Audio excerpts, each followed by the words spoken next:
Assalamualaikum warahmatullahi wabarakatuh. Perkenalkan, nama saya Haryati, guru SLB Pancakasih Kabupaten Manokwari. Bersama saya ada Pak Andi dari SD Wasegi. Kami calon guru penggerak angkatan 10 Kabupaten Manokwari. Assalamualaikum warahmatullahi wabarakatuh. Pak Andi, apa kabar? Waalaikumsalam warahmatullahi wabarakatuh. Baik Bu, bagaimana Ibu? Sehat? Alhamdulillah sehat. Pak Andi, sebelum kita mulai proses coachingnya, di sini saya berperan sebagai pengamat atau observer yang akan melihat proses coaching Bapak dengan si coach nanti ya Pak ya. Namun sebelum Pak Andi mulai percakapannya, ini ada beberapa hal yang ingin saya sampaikan terkait rubrik penilaian dalam observasi saya nanti.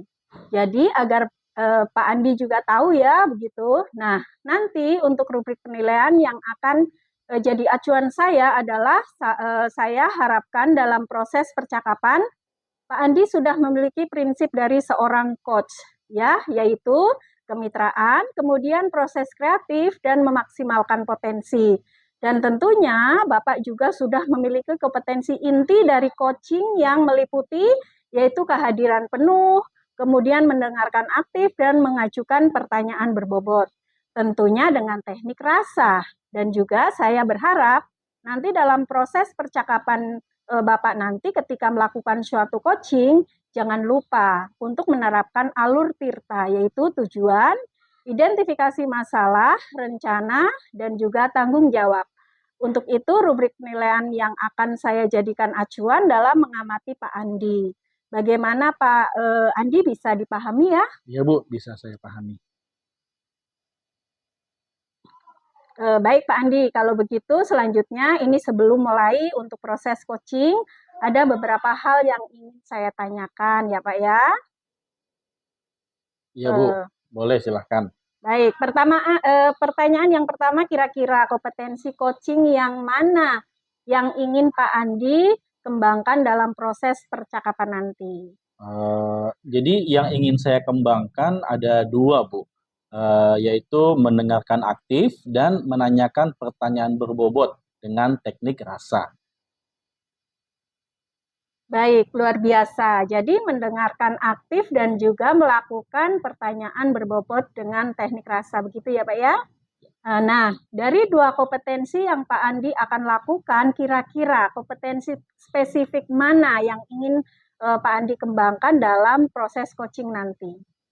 Kalau untuk kompetensi spesifiknya Bu, mungkin mendengarkan aktif supaya saya juga bisa menggali potensi, kemudian nanti coach saya dapat menemukan solusi yang tepat atas permasalahan yang beliau hadapi. Oke, baik. Memang kompetensi mendengar aktif merupakan salah satu kunci ya Pak ya, agar dapat menggali banyak hal dari seorang coach, begitu Pak ya? Ya, benar. Oke, nah Pak Andi, untuk pertanyaan yang terakhir nih, perihal apa indikator ketercapaian yang ingin dicapai pada proses coaching nanti?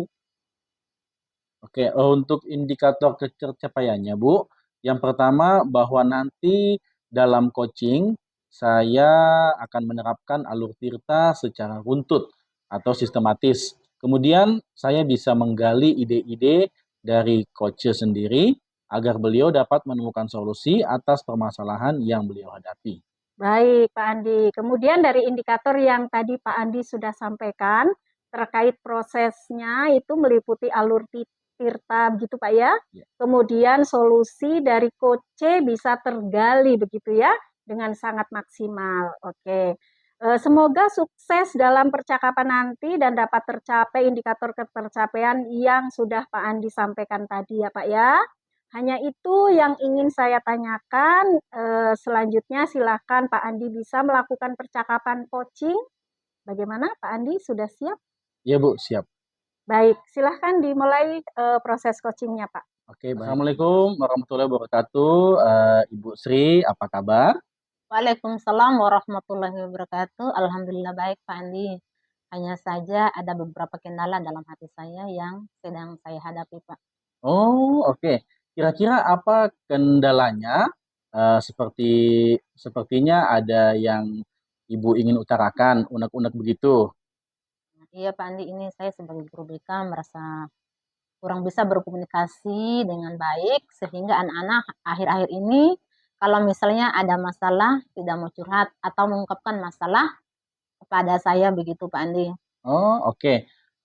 Kira-kira, kalau boleh saya tanyakan, Ibu menginginkan tujuan apa dari percakapan hari ini?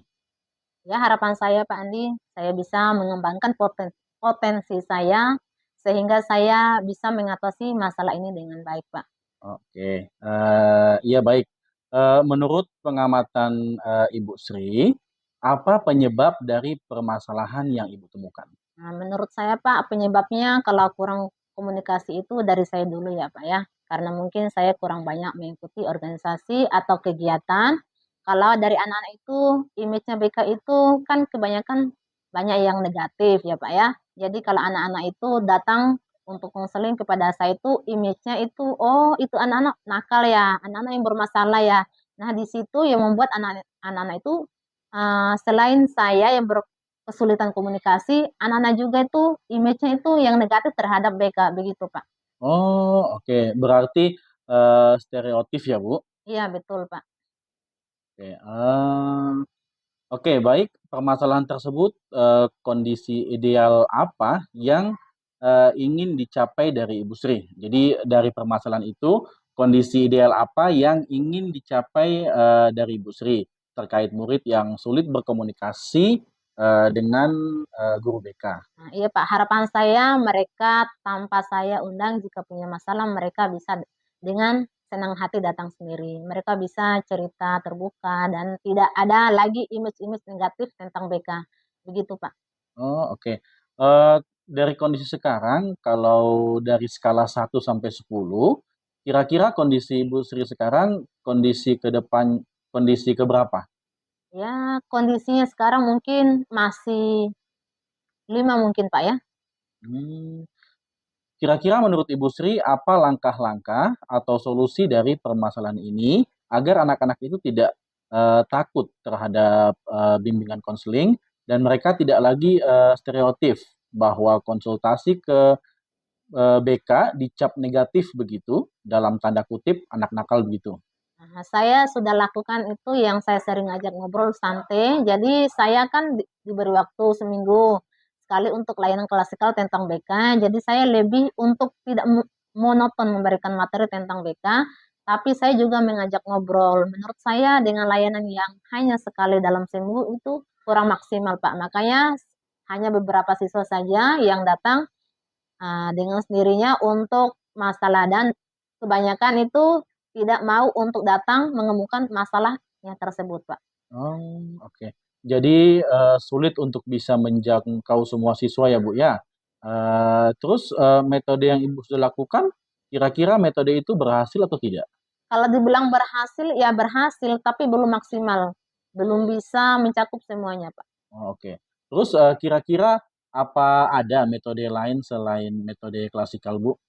Nah, metode lain ya selain klasikal, kalau di layanan saya itu selain layanan individu, ada juga layanan kelompok. Nah, ini yang saya jarang lakukan. Nah, karena konseling kelompok itu kan mengelompokkan siswa berdasarkan masalah yang Mhm. sama. Sementara saya ketemu anak-anak hanya sekali dalam seminggu. Ya, jadi saya agak kesulitan mengenali anak-anak itu satu persatu. Mungkin yang lebih paham anak-anak ya wali kelasnya dan guru mapel ya begitu. Oh, oke. Metode klasikal, terus metode kelompok. Kira-kira, ada tidak metode yang lain yang lebih spesifik begitu, Ibu, untuk dapat menjaring anak-anak yang bermasalah tadi itu? Nah, sepertinya kalau untuk menjaring tadi, saya bisa minta bantuan guru wali kelas atau guru mata pelajaran untuk membantu saya untuk mengenali anak-anak yang bermasalah tadi itu, Pak, mungkin. Oke. Sekarang saya tanya lagi, Bu, kira-kira kalau dari skala 1 sampai 10, kira-kira untuk mencapai kondisi ideal melalui metode yang pernah Ibu lakukan kira-kira berapa? Kalau dengan kerjasama dengan wali kelas, guru mata pelajaran, itu cukup bagus sih, Pak, nilainya ya 8 lah, cuma belum 100%. Nah, namanya manusia ada aja bisa masa diajak kerjasama, ada juga yang kurang diajak kerjasama, begitu, Pak. Oke, berarti di sini, tergantung wali kelasnya ya, Bu, Iya, ya? betul, Pak. Oke. Kira-kira apa rencana Ibu setelah, percakapan kita hari ini?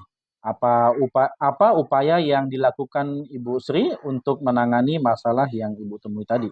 Mungkin saya karena kan tadi kan tidak semua wali kelas dan guru mapel juga bisa diajak untuk kerjasama Pak ya. Jadi mungkin saya akan menghadap kepala sekolah untuk mendapat bantuan agar semua wali kelas dan guru mata pelajaran agar bisa bekerja sama dengan saya agar masalah-masalah yang dihadapi oleh anak-anak bisa terselesai begitu Pak. Oh, oke. Kira-kira, butuh waktu berapa lama untuk menyelesaikan, menjaring anak-anak ini yang mungkin, dalam tanda kutip ya tadi, yang bermasalah? Kalau untuk menjaring anak-anak yang bermasalah bisa diselesaikan dalam 1 atau 2 minggu aja sih, Pak. Tapi untuk menyelesaikan masalah ini tergantung anaknya. Kalau misalnya anaknya bisa diajak konseling, maka 1, 2 kali pertemuan bisa menyelesaikan masalah. Tapi kalau misalnya anaknya susah untuk diajak konseling atau tertutup, maka bisa 3 atau 4 kali konseling, bahkan lebih dari itu, Pak. Oh, oke. Kira-kira komitmen apa yang Ibu lakukan agar rencana ini bisa berjalan dengan baik? Ya, komitmen pastinya saya akan meningkatkan kompetensi saya agar saya mampu berkomunikasi dengan kepala sekolah, dengan wali kelas, dengan guru mata pelajaran, serta komunikasi saya dengan anak-anak tentunya, Pak. Oke. Kira-kira, ada tidak dukungan yang Ibu butuhkan selain dari wali kelas, kemudian kepala sekolah, guru, dan siswa? Kira-kira, Ibu butuh dukungan yang lain tidak selain itu? Iya Pak, baik. Kalau untuk dukungan pastinya perlu dukungan Pak dari semua warga sekolah. Harapan saya semuanya bisa mendukung untuk membantu siswa. Jadi bukan hanya kepala sekolah, tapi semua siapa saja yang mengetahui jika ada anak yang bermasalah, mungkin bisa berkoordinasi dengan saya sebagai guru BK dan mungkin juga dengan kekesiswaan atau juga seperti teman yang lainnya Pak. Oh, oke. Jadi di sini, semua warga sekolah dilibatkan gitu ya, Bu, ya? Iya betul Pak. Oke. Baik, Ibu, ini tadi sudah banyak sekali solusi yang sekiranya bisa Ibu lakukan. Semoga rencana Ibu berjalan dengan lancar ya, Bu. Amin, amin mudah-mudahan Pak ya. Oke, nah, bagaimana perasaan Ibu setelah kita berbincang-bincang tadi? Alhamdulillah karena yang awalnya tadi saya tidak tahu harus bagaimana, saya bingung jujur Kak, karena harus ngomong dengan siapa, akhirnya saya tahu harus merencanakan kegiatan apa yang harus saya bicarakan sama siapa, seperti itu Kak. Oke, baiklah. Saya juga merasa senang, bisa diajak ngobrol dengan Ibu Sri, dan Ibu Sri juga setelah ini banyak rencana yang akan dilakukan ya. Semoga rencana-rencana tersebut dapat berjalan dengan lancar dan dapat memperoleh hasil yang diinginkan. Amin amin, mudah-mudahan Pak. Oke, terima kasih Bu Sri atas waktunya hari ini. Iya Pak, sama-sama, terima kasih juga Pak atas waktunya. Oke, Assalamualaikum warahmatullahi wabarakatuh. Waalaikumsalam warahmatullahi wabarakatuh. Baik Pak Andi, tadi saya sudah mengamati dari proses percakapan coaching yang telah dilakukan. Harapan Pak Andi dengan coach yang pada proses coachingnya tadi ya, ini saya ada beberapa catatan Pak Andi. Namun sebelum saya sampaikan, saya ingin menanyakan beberapa hal. Boleh ya Pak Andi? Ya, boleh Bu. Baik, untuk pertanyaan pertama ini, eh, setelah Pak Andi melakukan percakapan coaching, apa yang menjadi indikator ketercapaian dari proses coaching yang sudah Bapak lakukan tadi? Oke, baik Bu. Yang saya lakukan pada proses coaching tadi, saya sudah menerapkan prinsip coaching, yaitu berupa kemitraan, kemudian proses kreatif, dan memaksimalkan potensi coach. Kemudian kompetensi inti yang sudah saya terapkan tadi adalah mendengarkan aktif dan bertanya dengan pertanyaan-pertanyaan yang berbobot. Ya, jadi yang sudah Bapak sampaikan tadi memang sudah sesuai dengan hasil catatan saya ini ya Pak ya. Jadi pada catatan saya Bapak juga sudah melakukan sebuah prinsip sebagai kemitraan begitu ya Pak ya. Itu terbukti ketika tadi Bapak ngobrol merasa setara, tidak ada perbedaan strata seperti itu ya Pak ya. Kemudian Bapak juga sudah melakukan proses kreatif di mana Bapak sudah berusaha menggali aktivitas seorang coach untuk mengeluarkan berbagai solusi-solusi terkait masalah-masalah yang dihadapi. Kemudian Bapak juga mengajukan pertanyaan berbobot agar memaksimalkan potensi seorang coach dan Bapak juga sudah memberikan kompetensi inti sesuai dengan pra-observasi tadi, mengharapkan ada 2 kompetensi seperti itu Pak ya, yaitu mendengarkan aktif dan juga mengajukan pertanyaan berbobot. Dari catatan yang sudah saya catat itu, yang saya sudah catat itu, juga sudah terlaksana ya Pak ya, dan sudah menerapkan percakapan dengan alur tirta juga. Di mana tadi Bapak mulai dengan tujuan, ada identifikasi masalah, kemudian rencana, dan juga tanggung jawab. Alhamdulillah dari gambaran umum Pak Andi tadi, berdasarkan catatan saya, Bapak tadi sudah melaksanakan proses coaching dengan sangat baik. Bapak luar biasa Pak ya. Alhamdulillah, terima kasih banyak Bu. Nah, ini ada pertanyaan terakhir Pak dalam proses coaching. Kira-kira kompetensi apa lagi yang ingin Pak Andi kembangkan berdasarkan proses coaching tadi? Oke. Iya, kompetensi yang ingin saya kembangkan adalah kehadiran penuh, yang mana mungkin tadi coach tadi merasa ada sedikit unek-unek, kemudian seharusnya saya salah satunya menggunakan teknik stop agar beliau lebih rileks dalam mengungkapkan permasalahan-permasalahan yang dihadapinya.